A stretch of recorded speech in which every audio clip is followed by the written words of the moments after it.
beradaptasi secepat mungkin, sebaik mungkin. Nah, insya Allah bulan Juli sudah offline katanya. Tapi bukan tidak mungkin kalau dari sisi marketing, walaupun offline, saya juga challenge sama prodinya. Kita harus buka kelas jarak jauh. Kalau kita sudah punya e-learning yang insya Allah nanti berjalan, terus ada Zoom dan yang lainnya, media sosial, supaya mahasiswanya nggak cuma dirangkas, terus manfaat kampus Latansa bisa dirasakan di seluruh Indonesia. Walaupun sudah online, kita kelas buka PJJ. Nah, berarti kan di Prodi nanti harus punya concern lagi nih untuk merumuskan materi yang bisa kelas PJJ. Nah, harapannya kalau ada kelas PJJ, jumlah mahasiswa bertambah banyak, kan SKS-nya juga tambah banyak, bukan gitu Bapak? Bener nggak? Bener atau bener? Nah, kan gitu. Bapak Ibu, saya 25 tahun menghandle satu kampus yang jumlah mahasiswanya sekarang total kalau nggak salah 75.000. Dari mahasiswa dulu cuma 30-an orang, 25 tahun saya jadi marketingnya. Nah, akhirnya mahasiswanya banyak, ya pasti honornya dosennya makin lama makin besar. Nah, sekarang saya mencoba meramu strategi marketing buat Latansa. Tapi marketing itu nggak seperti makan cabai. Kalau makan cabai langsung pedas, tapi kalau marketing butuh proses. Bagaimana penanaman brand value-nya dulu Latansa bukan di seluruh Rangkas tapi di seluruh Indonesia. 1 tahun saya coba menggeluti dulu, ternyata Latansa itu besarnya cuma di Rangkas, besarnya cuma di dalam. Orang luar belum tentu tahu tentang Rangkas. Nah ini, kenapa? Karena informasi atau event-event yang nggak pernah dipublikasi. Ya, padahal CR itu kan kata kuncinya untuk publikasi marketing dan seterusnya. Nah, yang kedua, kita dosen harus responsif, ya, bertanggung jawab terhadap masa depan diri kita, masa depan kampus, juga masa depan mahasiswa. Karena everyone is marketer, everybody is kampus brand. Jadi marketing itu bukan urusannya cuma orang marketing, orang sales kampus, enggak, kita juga marketer. Kita marketing. Artinya potensi Bapak Ibu di luar sana membawa nama alma mater kampus. Ini dosen Latansa loh, pasti kebawa semua alma mater kita. Lalu inovatif. Makanya ini kita harus di sini untuk belajar berinovasi bagaimana pola ajar kita supaya bisa diterima sama mahasiswa. Khususnya mahasiswa yang sekarang semester 2 Pak Bu. Yang semester 2 sekarang, mereka sudah pernah ke kampus belum? Belum. Tapi mereka expert banget sekarang. Saya kasih Google Scholar jalan, saya kasih Google Meeting jalan. Wih, keren ini anak-anak yang semester 2. Kalau yang semester 6 memang agak sulit. Tapi yang semester 2 ternyata mereka beradaptasi luar biasa. Yang semester 2. Apalagi nanti yang mahasiswa semester baru. Jangan sampai kita dosennya malah ketinggalan sama mahasiswanya. Waduh, repot nantinya.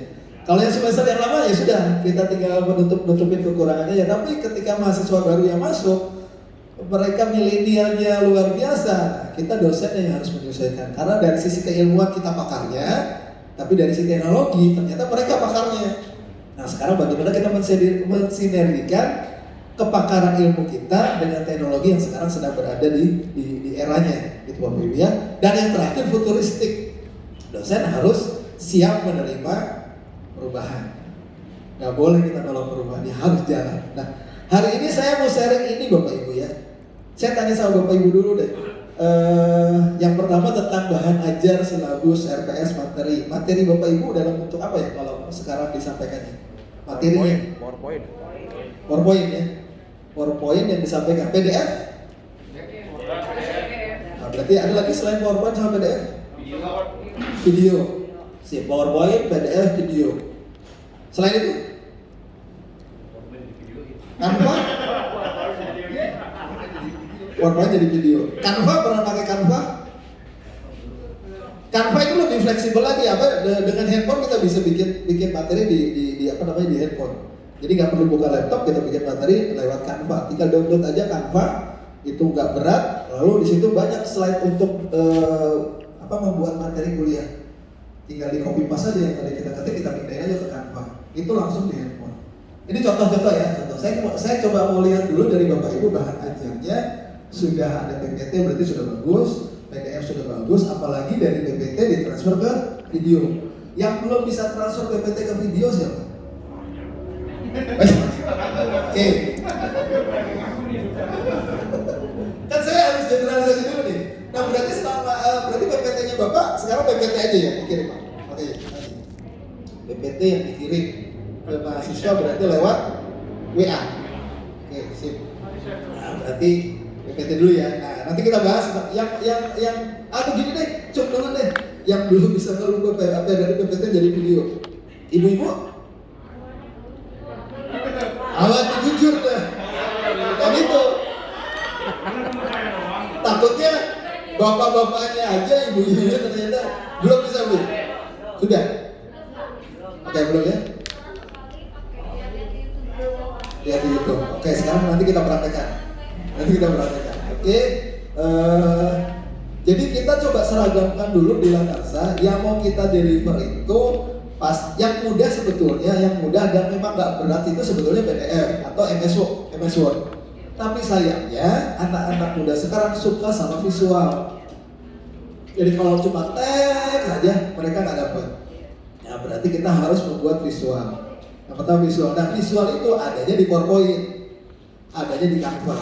Nah, nanti kita coba bahas ya, itu satu. Saya mau lihat dulu yang pertama. Berarti kita sepakat ya, kita akan bahas pembuatan bahan ajar dari PPT ke video. Oke, yang kedua, media pengajaran yang selama ini hampir 1 tahun ya. Bapak Ibu pakai apa? Yang pertama ada yang pakai e-learning ya Lakarsa? Belum. Padahal kita punya e-learning. Nah, berarti kan belum teroptimalkan nih. Harusnya kita optimalkan. Nah, nanti kita coba sosialisasi hari ini. Jadi kedepannya Bapak Ibu, PJJ itu mau nggak mau kita harus jalan kalau kita mau nambah kapasitas mahasiswa. Kalau cuma di sini aja ya kelas cuma 30-60 ya honornya segitu-segitu aja Bapak Ibu. Ya ibarat kita harus jualan yang dasar. Dengan PJJ itu akan dirasakan dampaknya. Bagaimana BINUS bisa mahasiswanya banyak, bagaimana Gunadarma bisa belajar banyak dan seterusnya, itu PJJ-nya banyak jalan sekali. Nah e-learning nanti kita coba. Yang sudah pakai media sosial, saya mau lihat dulu. Instagram, TV, sudah pakai Pak ya? Sip, keren. Nah, Instagram dulu, satu-satu, Instagram dulu. IGTV ya. IGTV itu bagus, cuma durasinya 60 menit maksimal. Ya, 60 menit. Tapi saya pikir dengan mata kuliah 2 SKS, 3 SKS kan kita nggak perlu ngomong 3 SKS kan. Jadi materi kita bisa kita padatkan, durasi 60 menit tayang di IGTV. Nah, keuntungannya mahasiswa bisa ngulang-ngulang terus tuh. Mahasiswa, keuntungan dari kita nggak perlu ngajar 2 kali, suruh tengok aja. Bayangkan kalau ibu masuk kelas, habis kelas ini ngomong, terus masuk kelas lain, kelas berikutnya ngomong lagi ya. Tapi dengan media sosial kan sebetulnya cuma 1 kali bicara Bapak Ibu. Tinggal kasih linknya anaknya, nah kita tinggal kasih evaluasi buat mereka aja sebetulnya. Nah ini keunggulannya sebetulnya dengan media tadi. Bayarnya sekali juga ya? Kenapa? Bayarnya sekali. Ya enggak Pak, bayarnya tetap sesuai dengan SKS itu. Nah, kata-kata bayarnya ini kan tanggung jawab kita supaya transfernya bisa masuk ke mahasiswa, berarti ada proses yang namanya evaluasi kan. Kalau kita cuma lepas mahasiswa suruh nonton aja, kita nggak punya evaluasi nggak nanti juga. Kita bisa mendapatkan poin bahwa mahasiswa itu paham dengan kita ketika kita ada poin-poin mengevaluasi mereka. Nah evaluasi itu bisa ditayangkan di WAG. Jadi kalau saya kasih durasi bisa, kalau IGTV ya Bapak Ibu, IGTV, FB sama YouTube. Kalau saya biasanya begitu habis absen langsung saya kasih linknya. Pelajari ini 30 menit. Nah, nonton semua. Kalau durasinya 2 SKS. Kalau FGSAS 60 menit. Setelah dia baca, artinya dia pada waktu 60 menit itu dia sedang mendengarkan kita ngajar di kelas. Misalkan begitu. Nah, sambil mereka itu kita siapkan. Nah, yang kedua, saya suka video call random untuk memastikan mereka belajar atau enggak. Iseng saya telepon video call. Kelihatan kalau mereka nggak belajar lagi di jalan berarti langsung absennya hilang. Saya centang langsung, maka mereka nggak hadir. Nah, karena di awal saya sudah ingatkan proses belajar dunia maya sama aja dengan Anda ada di dalam kelas. Jadi jangan terus belajar sambil begini, nggak bisa. Semalam, kemarin ya semester 4 saya lagi tiduran gini, pakai kaos oblong. Aduh, saya tegaskan dulu, ganti baju dulu, kalau enggak kamu saya keluarkan dari Zoom. Kan ibaratnya dunia maya sama aja mereka ke kelas. Nah ini Bapak Ibu, peran Bapak Ibu bukan cuma transfer knowledge, tapi bagaimana menegakkan aturan akademis supaya mereka juga tahu aturan bahwa mereka tetap kuliah. Saya termasuk kecil Bapak Ibu, tanya mahasiswa yang di online. Begitu kelihatan mereka kelas oblong, ganti dulu, kalau enggak saya keluarkan. Kita sedang belajar, bukan sedang main-main, seterusnya. Nah, Setelah 60 menit saya sudah siapkan pertanyaan kalau di WAD. Begitu selesai, saya langsung tag ke mahasiswanya, tolong jawab ini, tolong jawab ini, tolong jawab ini, tolong jawab ini. Itu cuma untuk ini aja, sharing. Terus penggunaan Zoom Meet, IGTV tadi ya, Facebook ada? Bapak, wah luar biasa. Jangan followernya banyak. Udah cetak biru belum Pak? Nggak tahu kan?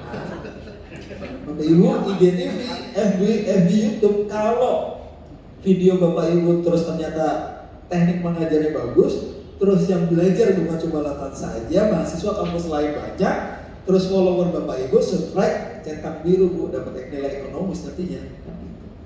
Berarti kan kita juga harus punya kompetensi mengajar yang baik supaya bisa jadi daya tarik kampus-kampus yang lain. YouTube, ini sudah. Yang lain? Berarti selama ini pakai apa?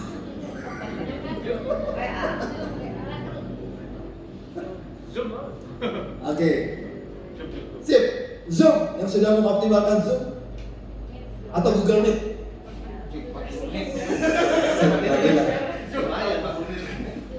Kelemahan Zoom, kelemahan Google Meet tidak bisa merekording. Jadi kita nggak bisa rekaman. Jadi kalau kita mau ngajar berikutnya, kita ngomong lagi. Tapi kalau dengan Zoom Meet kita bisa recording, kita bisa upload. Dua-duanya sama, cuma bedanya itu aja. Kalau Google Meet dia nggak bisa merekam. Kalau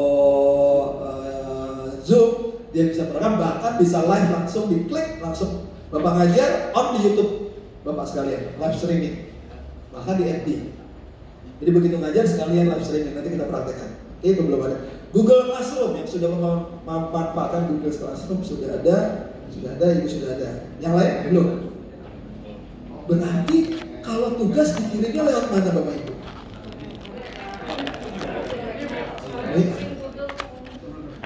Google Form.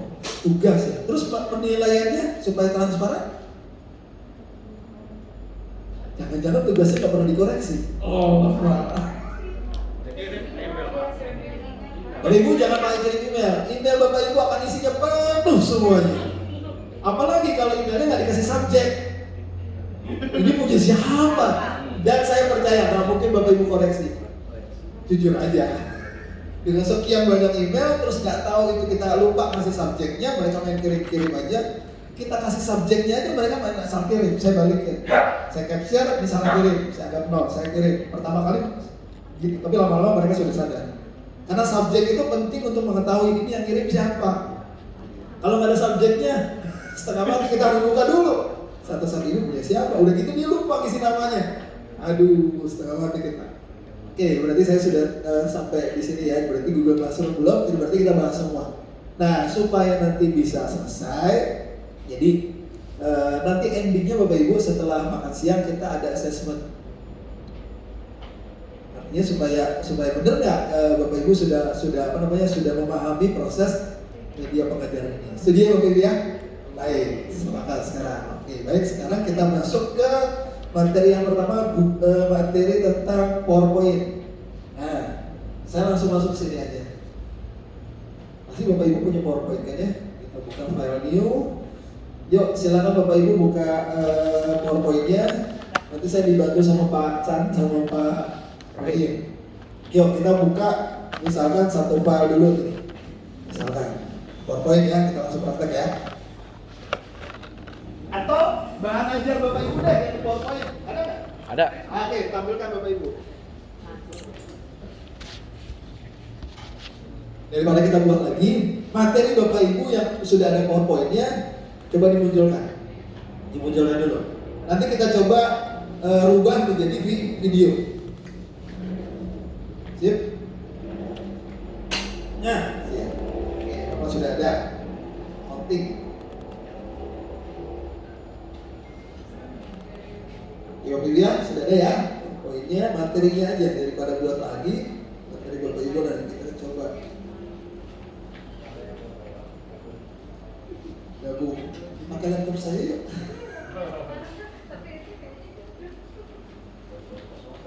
PowerPoint-nya di email Pak? Oh di email dulu? Oh di email lagi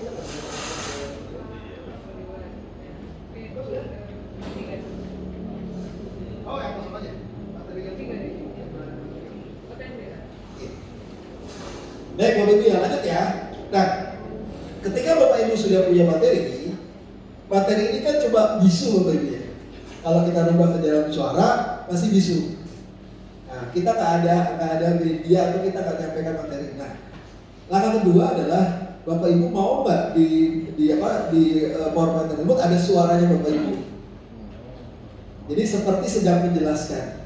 Jadi ketika nanti mahasiswa play, Bapak Ibu sedang mengajar di kelas dengan tampilannya PowerPoint. Ya. Nah, caranya ada dua Bapak Ibu. Yang pertama, Bapak Ibu bisa menggunakan handphone Bapak Ibu untuk merekam suara. Ada yang pertama. Ya, nanti baru di-insert.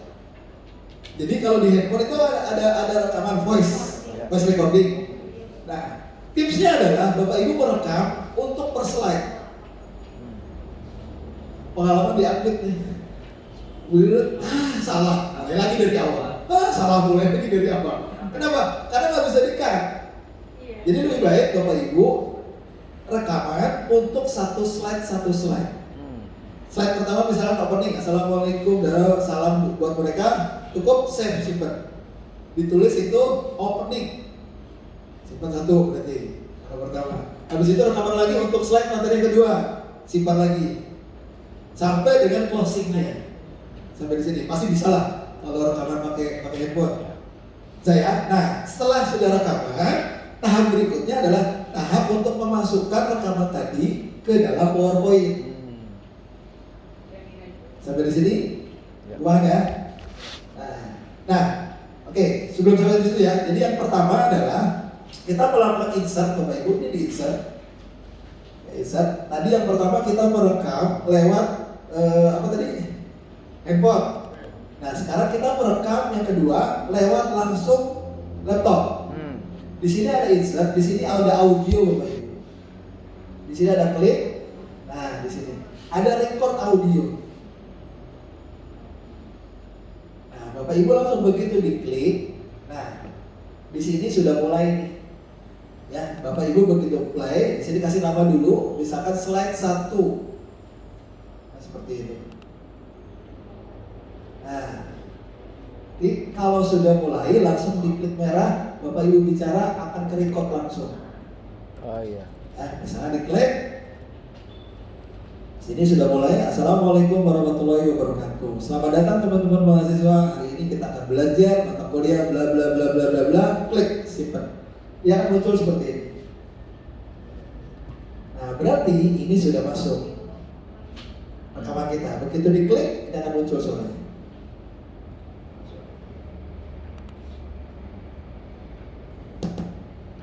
Oh, ini VGA ya, jadi nggak keluar audio. Sorry. Ini nggak keluar audio. Tapi yang jelas seperti ini. Ya. Nah, tahap kedua, Bapak Ibu ke animation. Di animation, di sini ada animation pen. Artinya ketika play supaya Bapak Ibu tidak klik. Jadi dia otomatis langsung play. Di animation ini di pojok kanan ini ada slide 1 tadi. Di sini langsung klik start with previous. Kalau start on klik berarti suara itu baru muncul kalau Bapak Ibu klik. Tapi kalau start with previous, begitu diklik di slideshow dia langsung muncul otomatis. Jadi begitu direkam langsung jalan terus. Ini yang pertama, yang kedua. Nah, kalau tadi suara yang di luar, caranya suara yang handphone tadi, Ibu koneksikan handphone tadi dengan laptop. Setelah sudah koneksi, di sini baru di-insert lagi, insert audio, tapi pakainya audio on my PC. Klik. Nah, baru kita cari tadi ada di mana suaranya. Nah, baru diklik. Nanti diklik, ini muncul di sini, insert. Nah, seperti ini Bapak Ibu. Sama dengan yang tadi, klik. Slideshow. Nah, sebagai contoh Bapak Ibu, saya di laptop saya, ya, kalau saya mengajar, misalnya saya sudah rekam jauh-jauh hari ini. Jadi dosen itu sudah mempersiapkan ini, saya D3 bahan ajar, materi Latansa, terus nah di sini ada background. Nah ini slide 6, slide 7, slide 10, slide 12. Suaranya sudah saya rekam semua. Tinggal ngambil. Sampai di sini ada pertanyaan, bagaimana memasukkan audio ke dalam PowerPoint? Bisa dipraktekkan? Langsung praktek. Tahapannya yang pertama kita coba rekaman lewat laptop. Ya, insert. Coba dipraktekkan Pak. Ibu, insert. Di situ ada insert ya. Insert, terus ada audio recording audio. Nah, ibu ketik dulu itu file name ya. Namanya apa di situ? Slide. Di sini tuh. Kasih namanya dulu supaya dia punya identifikasi Bu, Bapak Ibu. Bukan. Ini. Pastikan volume di bawah on Bapak Ibu ya. Di bawah ada volume, di on maksimal. Sip. Takutnya Bapak sudah cerita, dia mute di bawah. Nggak rekam nantinya.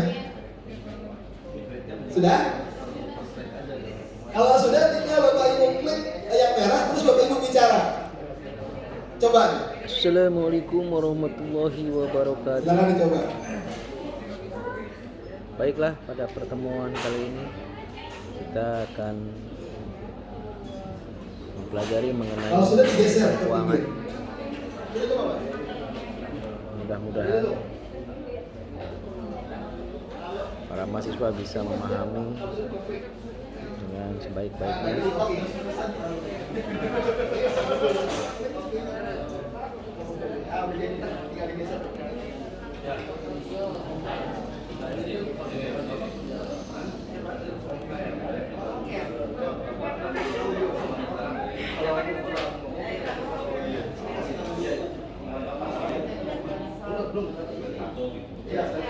Nah, itu Bapak udah keluarkan. Earphone supaya suaranya bisa terkonsentrasi di